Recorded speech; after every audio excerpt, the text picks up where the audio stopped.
305 BC में Seleucus Nicator और चंद्रगुप्त मौर्य का युद्ध होता है 305 बीसी में। और इस युद्ध में इतनी जोरदार टक्कर हुई कि चंद्रगुप्त मौर्य ने किसको धराशायी कर दिया? सेल्यूकस निकेटर को पराजित कर दिया।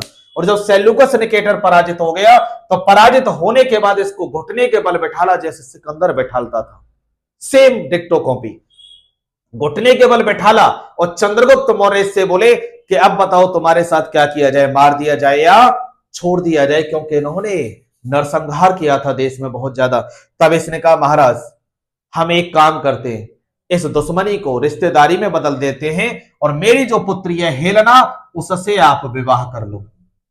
बोले कि यह संभव नहीं है, हम पहले से ही विवाहित हैं। लेकिन ये नहीं माना। और जब सेल्यूकस नहीं माना तो चंद्रगुप्त मौर्य ने हेलेना की तरफ देखा, बोले प्रस्ताव बुरा नहीं है, और ये मान गया, विवाह कर लिया। विवाह जब किया तो सेल्यूकस निकेटर ने अराकोसिया, क्या बेटा, अराकोसिया, जेंड्रोसिया, जेंड्रोसिया, ठीक, अराकोसिया, जेंड्रोसिया, हेरात,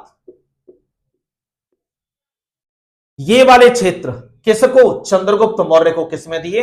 दहेज में दिए। बेटा ये क्वेश्चन आपका आता है कि प्राचीन काल में दहेज प्रथा का प्रचलन किसने किया था? सबसे पहले सेल्यूकस निकेटर ने किया था, याद रखना। अपनी बेटी का विवाह किया और दहेज दिया। और जब दहेज दिया तो दहेज देने के बाद होता क्या है कि सेल्यूकस निकेटर कहने लगा चंद्रगुप्त मौर्य से कि और कुछ चाहिए तो मुझे बताओ, आप आदेश करें, आप हमारे आज से मेहमान हैं, यानी कि अब मेरी पुत्री के पति हैं तो मेरे दामाद हैं, जो भी आप आदेश करेंगे वो आदेश का पालन होगा। तो चंद्रगुप्त मौर्य ने मना कर दिया। और चंद्रगुप्त मौर्य ने, क्योंकि इनके शासनकाल के समय में कलिंग, और कलिंग की जो राजधानी थी जिसका नाम था तोसली या समापा, तोसली या समापा, जो कलिंग था दो चीजों के लिए बहुत ज्यादा प्रसिद्ध था। एक तो सफेद हाथी और दूसरे क्या थे बेटा? व्यापार के लिए प्रसिद्ध था। तो ये सफेद हाथी और व्यापार के लिए बहुत ज्यादा प्रसिद्ध था। तो यहां से